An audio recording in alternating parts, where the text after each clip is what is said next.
সমাগত সকল গৌর ভক্ত কৃষ্ণ ভক্ত বাবা ও আমার ভক্তিমতী মায়েদের চরণে সর্বপ্রথম এই অধমা রইল শতকোটি দণ্ডবত। আজ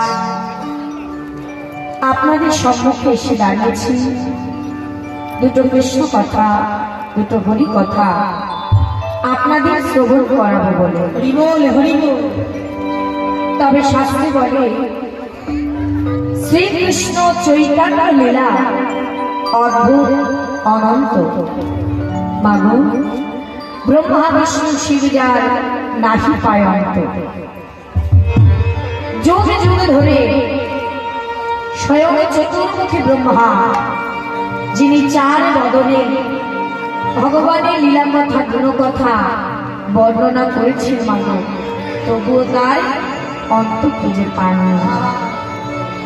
আর আমি তো একজন সাধারণ জ্ঞানহীন মূর্খতম জীব, যে কিনা কৃষ্ণ কথার মাগো আমি কিছুই জানি না।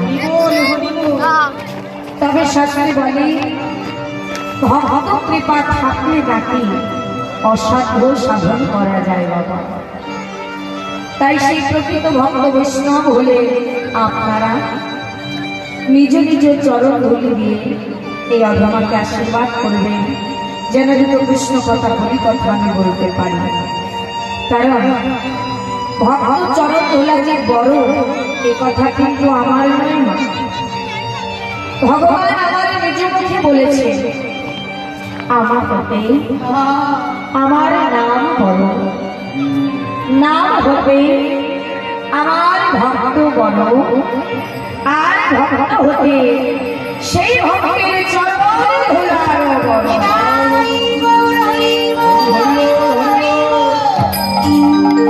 তাই নিজ নিজ চরণ ধুলি দিয়ে আপনাদের আমার আতুল চরণে জায়গা করে দেবেন, যেন দুটো কৃষ্ণ কথা হরি কথা আমি বলতে পারি। এখনকার আলোচ্য বিষয় রাধা গোবিন্দ লীলা, শ্রীমতী রাধা রানীর কলহন্ত লীলা মা।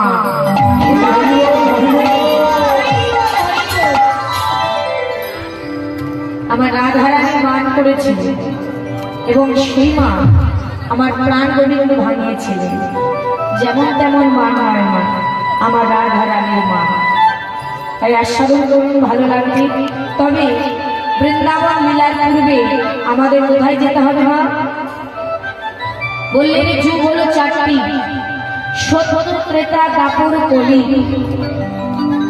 যুগে যুগে এসেছেন ভগবান উদ্ধার পৃথিবী, দুষ্টকে দমন করবার জন্য, অধর্মের বিনাশ করবার জন্য, ধর্মকে স্থাপনা করবার জন্য যুগে যুগে এসেছেন আমার ভগবান এই ধরার মাটিতে।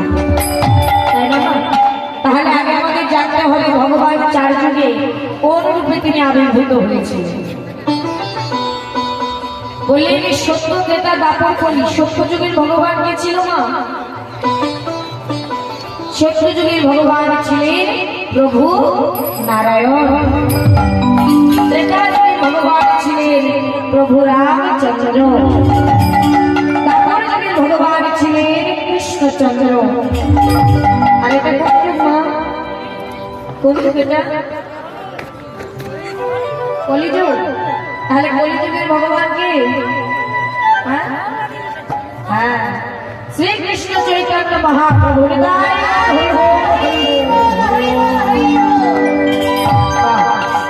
জানা থাকলে বলতে হবে, না বললে কি করে হবে না? কারণ এই কীর্তনের আসলে আমরা কেন আসি?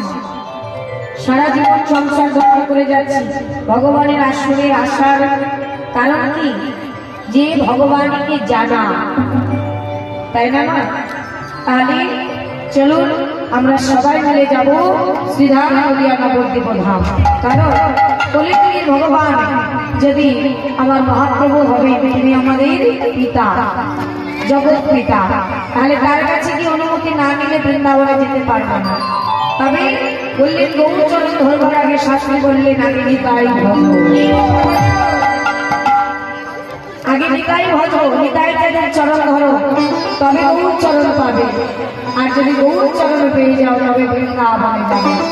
আর বৃন্দাবনে যদি গিয়ে রাধারানীর কৃপা হয় তো অনায়াসে আবার তার গোবিন্দের কৃপা হয়।